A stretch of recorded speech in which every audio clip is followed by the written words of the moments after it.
Life in a world that keeps changing. Think that it's progress you're making. Copy and paste pretty faces all the time. Pictures so perfect we play.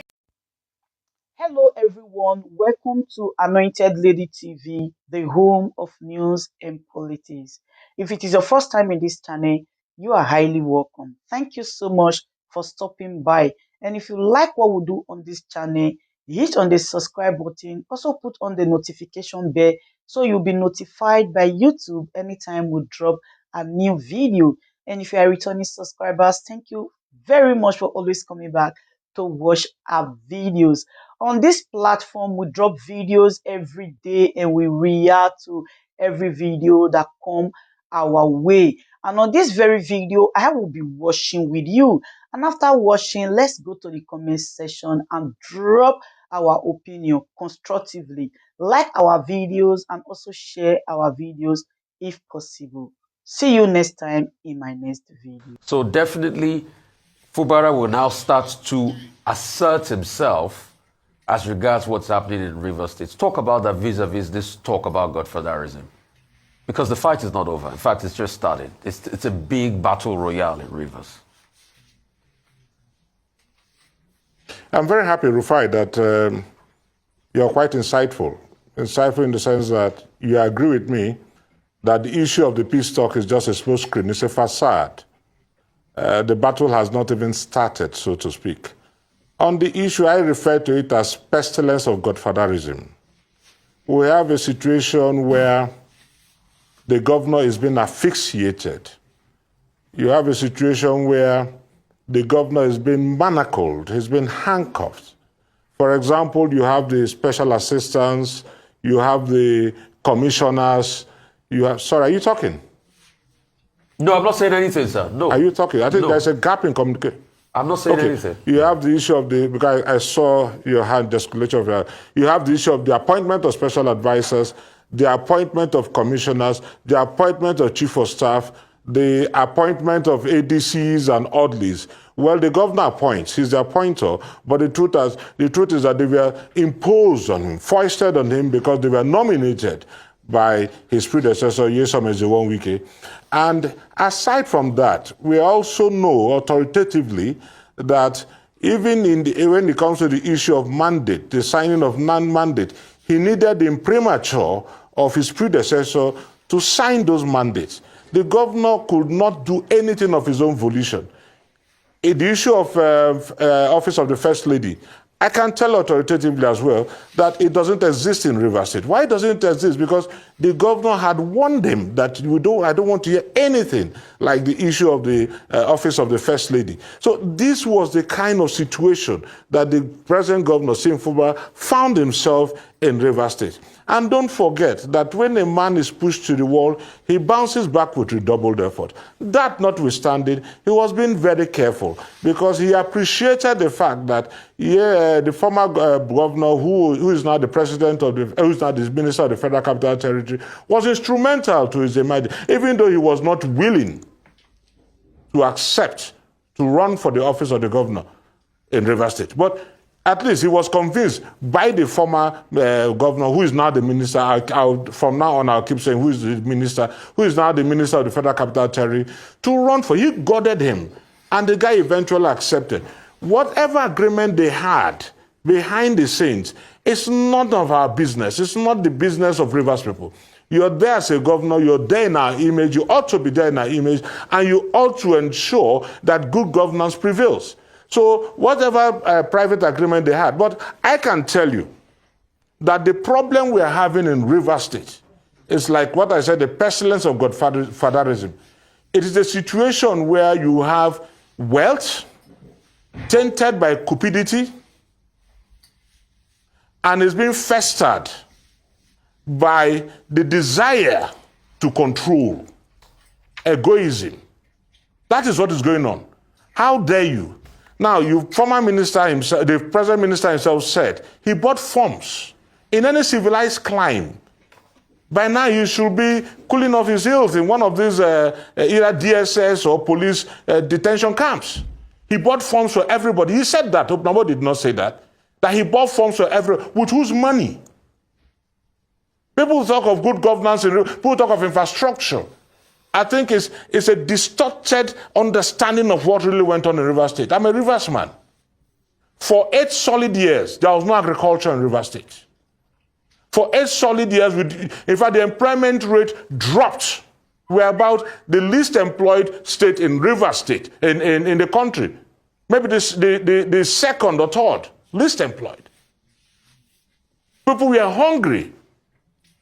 Okay. And you're talking of infrastructure. What infrastructure precisely are you even talking about? Okay, no agriculture. You're talking of building of bridges. Opunabo. Yes. I need you to clarify something for me. I can hear you. And then I will ask my question. Yes, yes. You were talking about office of the first lady. Okay. Are you trying to suggest that Nyesom Wike, the former governor, also wants to take it upon himself to appoint a first lady for the governor of Rivers State? Is that what you are suggesting? That's the clarification I want. No, not at all. But you see, the issue of the office of the first lady, if I have to expatiate on that, maybe I should elucidate. Okay, let me then ask my question first. If you'll allow me. Let me ask my question, and then you can take everything together. The question is this. Fubara was Director of Finance and Administration in Government House. He was later Permanent Secretary. He was later Accountant General of the state. At those levels, he had some level of control. Now, what we're hearing is that as governor, he's not allowed to control anything. He's not even allowed to travel out of the state. He's been held hostage. He's a prisoner as a governor. But is it true? In Government House. As some people allege, that Nyesom Wike from Abuja is in fact not just controlling the APC, that he's also controlling both the PDP and the APC in Rivers. How true is that? Back to you. That's incontrovertible. I can tell you, Doc, it's incontrovertible. Okay, for example, now we have the recent appointment of the caretaker committee of the APC. We are talking of members, Tony Okocha and co. These were all engineered by Nyesom Wike. It's no hidden fact. They were all orchestrated by him. Meanwhile, to leave the PDP, he doesn't want to leave the PDP. As for the PDP, of course, before he left the state, he was in charge of the structure. You know, the governors are leaders of the parties. So he was in charge of the structure. And when he said somebody was supposed to take away the structure or wants to take the structure away from it is completely laughable. It suffers from eclipse of vision and poverty of logic. Because if you talk of the structure, we have the issue of Dr. Peter Lee, who had the strongest structure and strongest hold on the structure in PDP, in Rivers State.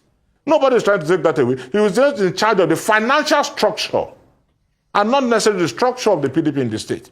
Then let me go back to the issue of the first lady. You see, in as much as it is unconstitutional, illegal, that you don't really have the office of the first lady, but we all know that it has become a norm.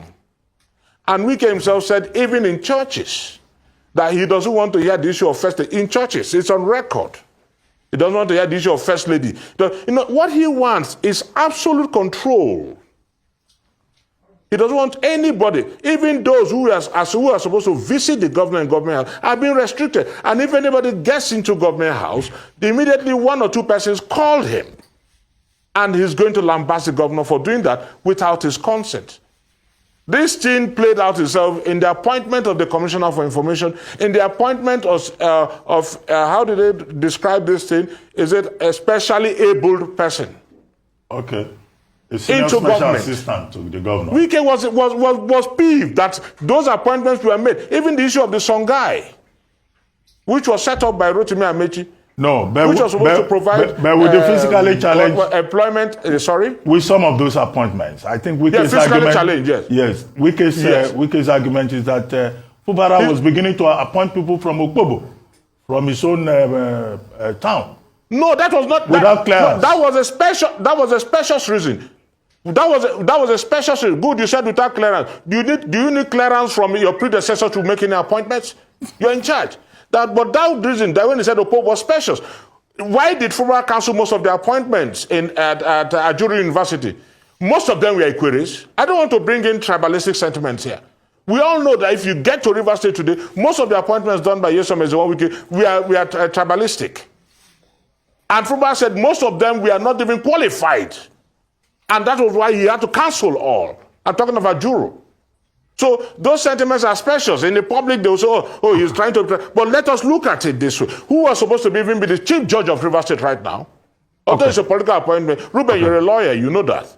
Okay. It's political. But who is actually supposed to be the chief judge of the state right now? And who is the chief judge of the state right now? I'm not saying the man is not competent.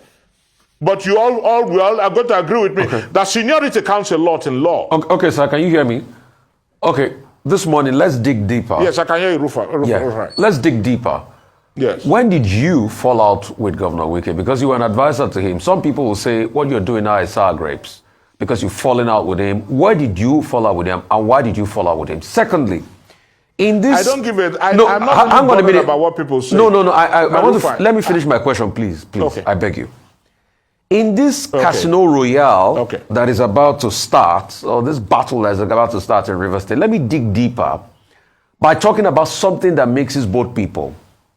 At some point in the past, Governor Fubara was said to have escaped an arrest, possible arrest by EFCC at the airport. A certain group leading up to the election said there was a talk about 117 billion fraud. Will all of this come to the table? How does that nexus come between Governor Fubara and former Governor Wike? Let's dig deeper. Okay, I'll tell you, I'll quickly say this. Yes. On the issue of my falling out, in all honesty, while I was in office, I didn't have any problem with finances. I must be honest with you. No problem at all. It had to do with personal relationship. When I mean personal, attitudinal differences. You know, for example, somebody might give you the whole world and every day calls you a stupid man, which you might not be able to brook. And you say, well, thank you for giving me this whole world, but for calling me a stupid man, I have to leave. We all have our differences and we all have things we pride ourselves with. So that is all about that. That is all about that. Then on the issue of the fraud allegation, you all agree with me that I know a lot of persons are going to argue that you can't insulate, because if you're asked to do a thing and you don't feel like doing it, you have a right to say, I'm leaving, I'm resigning. I agree. While we are here to substantiate that, because it's an allegation from EFCC, and we all know that most of the cases from EFCC were thrown out in courts. We all know. So until it has been substantiated, then we can say, okay. But in the case of Fubara, for example, he was Director of Finance, Government House, became PAMSEC Finance, became, what is it called again, Accountant General of the State, and so on. Just like the issue of the Buhari and the issue of Emefiele. Today, Emefiele has been haunted. I'm not making excuses for him. But it is also funny that Emefiele is haunted and Buhari, who gave all the premature, is being left alone. So the same thing with Fubara. If today EFCC is arresting Fubara, it's because as at that time Wike had immunity and could have been arrested. So probably they were going after Fubara in order to get information which they will use to bolster their cases against Wike when he leaves office. But we've not heard anything about that now. Fubara himself couldn't have approved those things without the consent and mandate of Nyesom Wike, who was his principal, who was his governor. And the world has not come out to tell us, none has come out to tell us, this is the true situation of things. So there is no way you can indict Fubara, for example, notwithstanding the immunity, and at the same time exonerate Nyesom Wike from it. Because he couldn't have done that without his mandate. So if A is guilty, if you say Fubara is also accused of that, yes, is after he therefore is guilty, then by extension, Wike is also guilty. So we are going to wait for the events on that issue to unfold. And I think at that appropriate time, the security operatives, I pray that they won't be pocketed at this point in time, because I lack respect for most of our agencies and institutions in this country. Okay. I'm very sorry to say that. Opunabo. I lack respect for most of them. But if eventually they come up to tell us the truth, then we'll now know the truth and know the level of involvement. Okay, you started by talking about the significance of Governor Fubara's victory at the Court of Appeal and at the tribunal. With the Court of Appeal saying that we are quite elated. Rivers people are elated, yes. That the petitioners could not prove their allegation of substantial non-compliance with the Electoral Act, and that the petitions lacked merit. But in the case of merit, Onyeko, they said the tribunal was wrong to have dismissed him on the grounds that his party had withdrawn from the case, but that as an individual, and a stakeholder in the process, he had the right. But despite that, they also said his case lacks merit. So Fubara may well win the legal battle, but will he be able to govern? When this same Wike, the godfather, was there, we kept hearing about commissioning of roads, commissioning of bridges, one project after another. No, this was reported. It was a regular thing, right? But since Fubara got there, more than 6 months now, it's all about fight and noise and quarrel. How would they be able to serve the people of River State, which is Godfather say the battle will not end until it is over, and with the House of Assembly trying to impeach him? If whatever happens, even if he survives, it's very clear that Wike will not allow him to get a second term. He will go and wait for him. Is he not bothered by that? And is he not concerned that he will not even be allowed to function and serve the people? Okay, thank you, Ruben. First and foremost, it will be quite erroneous for anybody to think Wike doesn't even have the clout the world thinks he has. He doesn't. He's an opportunist. It's as simple as that. If he thinks that he's going to make the state ungovernable for Fubara, then it's a grand delusion. I say grand delusion because when he started it, there was also an attempt on the life of Fubara. Most people have swept that under the carpet. That's a very serious issue. On a sitting governor, serving governor. Now, when that Intifada and co orchestrated, when it all started, don't forget that Rivers people came out, their tribe, came out to say enough. Look, for the last 8 years, it was a march of terror, conquest, and subjugation in Rivers State under Nyesom Wike. People could not come out to talk because they were scared and not out of respect or love.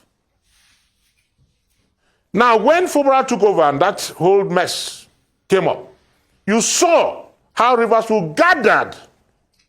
They supported Fubara. And most of us are upset because he keeps preaching peace. Right there? We all agree that we love peace. But in most cases, the peace will come after the war.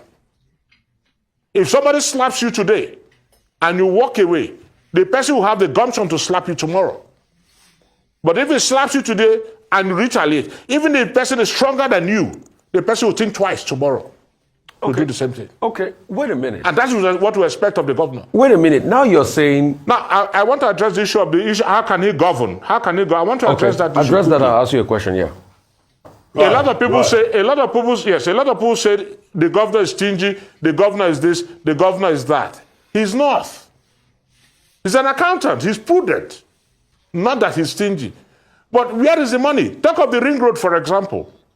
The ring road, even the minister himself admitted, we don't need a ring road in River State. We don't need it. Every day you talk of project. What project? No agriculture, we don't have transportation, nothing. You talk of project. Why? We all know why you're insisting on project. Okay. To feather your pockets. Okay. Please, I'd like to come in here. So, please, now, as we speak, no House of Assembly. Who is going to pass the budget? The president did his own yesterday. Who is going to pass that budget? Okay. Even the ring road is tied to even the budget that is going to be passed. Where will the money come from? Okay, hang on a minute. Where? Hang on a minute, sir. So his answer fettered. Yes. Hang on a minute. Now, all of a sudden, you're saying Yes, yes. Wike that you once served is no consequential, it doesn't have the clout. But let me use your words. When this same Wike... Don't forget, I resigned within 1 year. No, hang on a 1 minute. year. Let me finish, please. So, When this same Wike yes. was sort of like a peshmerga to Fubara's intifada just to be able to get him in there, it was of no consequence then. No. When he won elections and handed over the governorship seat to Fubara, it was of great consequence then. Is it because the man is no longer in the state? That's why you want to kick him out? And this is a fair question because we balance all sides of views. Because now you're obviously saying, oh, Fubara is fighting the intifada. But the intifada they first fought was for even Fubara, an outlier candidate, to get in there and get the governorship seat. So Wike was good then, but all of a sudden is no longer good. Okay, 1 minute. I'll quickly respond to that now.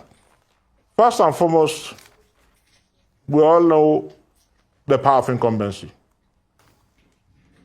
There are certain things that cannot be said on air, but we all know the power of incumbency. That's number one. Most people, like he said himself, he bought forms for almost everybody, if not everybody. And when you say you bought forms for everybody, that you're indicting yourself inadvertently. You're already in charge, which with democracy never really took place. We are talking of the emergence of a party candidate right now.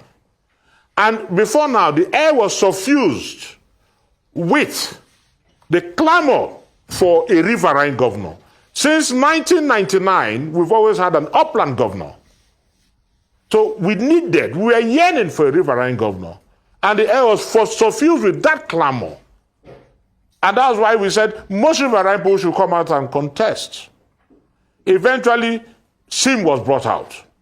And Sim was brought out principally because he felt he was going to control him. But don't forget, when a man is pushed to the wall, he bounces back with redoubled effort. And every spirit revolts at tyranny. He felt, okay, Dumo Lulubrix is there. My brother Dele Cole is also there. These are riverine people. So we know the sentiment. We know the sentiment. So let me also bring out a riverine man that I can trust. A riverine man that will not betray me. And that was why he settled for Sim. And brought us in. As far as River State was concerned, we wanted a riverine governor. That is the truth about it. So when Sim was brought as the PDP candidate for the 2023 general elections, we all said, well, if it's riverine, then let's select. And then the power of incumbency came in. You know, we are all Nigerians. You know what Nigerian politics is all about. What you try to do is to catch in on the pecuniary status of corruption. People. That's just what you're saying. Even those that don't know will say no, will say yes. Corruption, pure and simple. Corruption. That's what you're saying. That's the power of incumbency. Corruption to win election. Our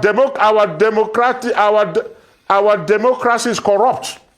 We don't practice democracy in this country. I'm obviously nationally. If we want to go into that, I can go into that. We don't practice democracy in this country. In recent times now, even we don't elect our leaders. Our courts dictate to us who those leaders are. But because we are consigned to River State, I'll leave it here. So let us leave that aspect. We have to bring this to a close. There are other questions we would have loved to ask you, including, for example, why is it that please. Why is it that Fubara is not reaching out to other PDP leaders in the state? It looks like Wike is the only person in the PDP in the whole of River State. There are others here who could assist him. It could be that Fubara himself is afraid of Wike, genuinely, for reasons best known to him. But we'd like to thank you very much.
Good day, ladies and gentlemen. Good day, my brothers and sisters, my mommies and my daddies over there.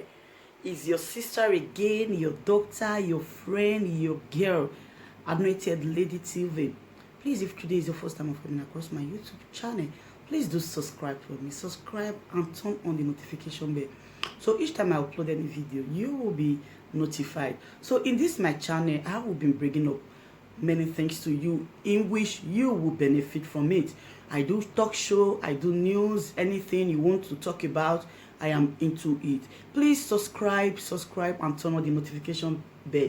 So each time I upload any video or each time I'm on live on YouTube, you will be notified. Thank you very much for always being there for me. Please do subscribe for me, and as you do so, God will richly bless you and meet your heart desire. Thank you very much. I love you all. Peter Pan, that's what they call me. I promise that you never be lonely. Peter Pan, that's what they call me. I promise that you